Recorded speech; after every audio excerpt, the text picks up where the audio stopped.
Soma mstari wa au mstari wa kenda. Karibu kwa wasomaji. Kitabu cha Yeremia sura 17 mstari wa kwanza, alafu tunaruka 9. Tunasoma 9. Yeremia sura 1 sura 17 mstari wa kwanza. Tunasoma Yeremia 17 mstari wa kenda. Karibu. Tunasoma katika jina la Yesu. Amen. Sema dhambi ya Yuda imeandikwa katika kalamu ya chuma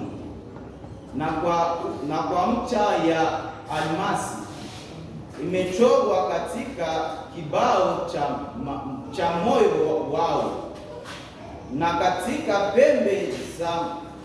pembe za madhabahu zenu. Amen. Amen. Haleluya. Amen.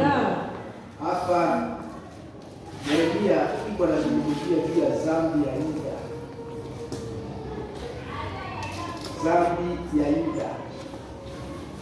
Sasa hatujui kwamba ni Yuda gani Biblia ilikuwa inamzungumzia hapa, kwa sababu katika kipindi cha Agano Jipya Yuda anayejulikana sana makanisani ni Yuda Iskariote, si ndio?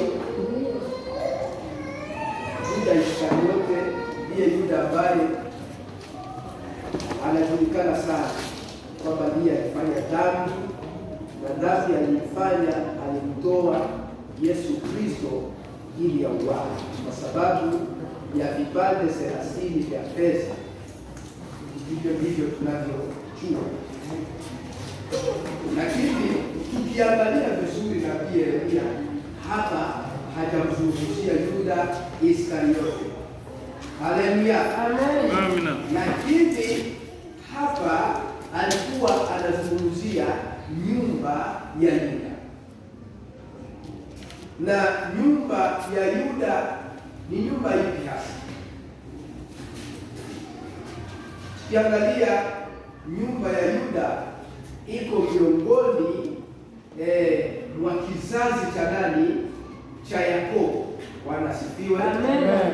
Sababu Yakobo ndugu yake ya Esau ndo baba wa Israeli wote. Kwa hiyo hapa Yeremia iko anatoa unabii sababu ya nyumba ya Yuda, hajazungumzia Yuda Iskariote. Kwa nini hasa? Nyumba ya Yuda ilimwasi Mungu, ikamwacha, ikageukia miungu mingine tofauti na Mungu wao. Na ndio maana hapa Biblia inazungumzia dhambi. Hili ni neno la utambulizi, haitakuwa mafundisho. Lakini kama nikiuliza dhambi ni nini, kuna mtu anaweza leta mwangaza wa kusema kwamba dhambi ni kitu fulani. Nitauliza vijana. Haleluya. Nani kijana akanambia, akafungua tendo dhambi kuwa ni nini? Kijana fulani au kijana msichana? Ili tuende kwenye mstari wa 9. Dhambi ni wimbo sana, hata kwa watoto wadogo na wakubwa, kila mtu anaongea neno sana. Sasa dhambi hasa ni nini?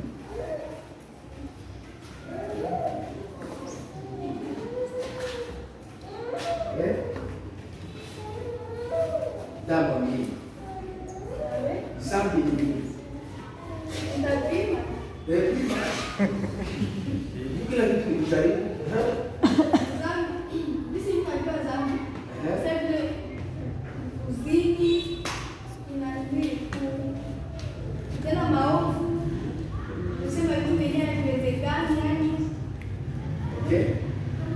Inatosha. Nani mwingine atasaidia? Naona kaka hapa. dhambi Japo mimi anasema ni kupima. dhambi Dhambi naweza sema ni ugonjwa wa moyo. Ugonjwa wa moyo. Haleluya. Nafikiria hii yote mko mnazungumzia ni matunda ya dhambi, ni matokeo ya dhambi. Lakini jina dhambi ni uasi.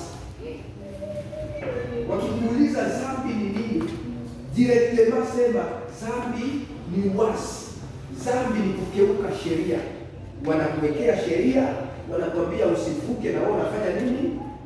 Unavuka tena kwa makusudi. Ndio maana